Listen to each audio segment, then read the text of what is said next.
నమస్కారం. మనం ప్రస్తుతం 27వ వార్డు లజపతిరాయపేట 5వ వీధిలో ఉన్నాం. 2018 నాటికి ఎస్సీ సప్లాన్ నిధులు అప్పుడు అధికారంలో ఉన్న తెలుగుదేశం పార్టీ గౌరవ శాసనసభ్యులు ఆ రోజు శాసనసభ్యులు రామానాయుడు గారు పెద్ద ఎత్తున ఎస్సీ సప్లాన్ నిధులు తీసుకొచ్చి ఎక్కడైతే ఎస్సీ ఏరియాలు ఉన్నాయో అన్ని ఏరియాల్లో కూడా పెద్ద ఎత్తున పనులు చేసినటువంటి పరిస్థితి మీ అందరికీ తెలుసు. 2019లో ప్రభుత్వం ఓడిపోయిన తర్వాత ఎవరైతే ఎస్సీలు ఓట్లతో అధికారంలోకి వచ్చినటువంటి వైసీపీ ప్రభుత్వం ఎస్సీ ప్రాంతాలను పూర్తిగా నిర్లక్ష్యం చేసినటువంటి పరిస్థితి ఇక్కడ చూస్తే మీ అందరికీ అర్థమవుతుంది.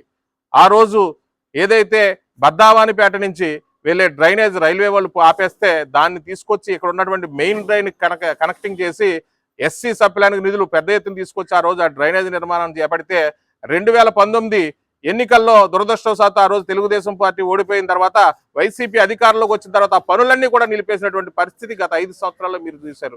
మరి ఏదైతే ఆయన మాట ఇచ్చిన ప్రకారం ఏదైతే చెప్పారో ఆ ప్రకారమే ఎన్నికల్లో ఆయన ఇక్కడికి వచ్చి చూసినప్పుడు ఆ రోజు మోకాళ్ళ లోతు నీరులో ఇక్కడ మేము ఓట్లు అడగడానికి వచ్చిన రోజు చెప్పారు. నేను 2018లో ఇది పెట్టాను, దురదృష్టవశాత్తు ప్రభుత్వం మారిన తర్వాత ఆపేశారు. నేను రాగానే మళ్ళీ మీరు ఇబ్బంది లేకుండా చేసే బాధ్యత నాది, నేను నగ్గిన మరుక్షణం మొట్టమొదటిగా ఈ రోడ్డు నిర్మాణాన్ని చేపడతానని ఏదైతే చెప్పారు రామానాయుడు గారు అదే ప్రకారం నగ్గిన తర్వాత ఆ కన్జర్వెన్సీ లైన్తో పాటు ఈ 5వ వీధి రోడ్డు దాంతోపాటు పక్కన్నటువంటి డ్రైనేజ్ నిర్మాణం ఇవన్నీ కూడా యుద్ధ ప్రాతిపదికన మరి చేపట్టడం జరిగింది.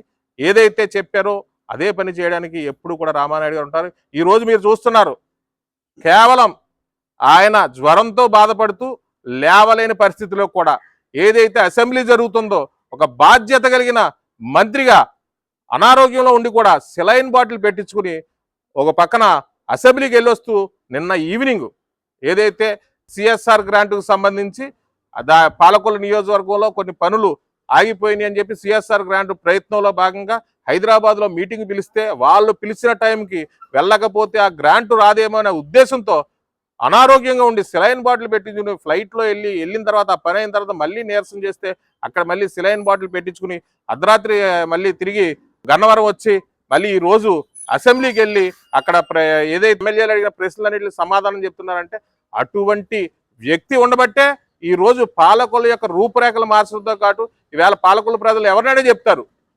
రామానాయుడు గారికి ముందు అభివృద్ధిలో రామానాయుడు గారి తర్వాత అంతకంటే ఏం కావాలి. అటువంటి నాయకుడితో తిరుగుతున్నందుకు మీ అందరం కూడా ఎంతో గర్వపడుతుందని ఈ సందర్భంగా మీ అందరికీ తెలియజేస్తున్నాం.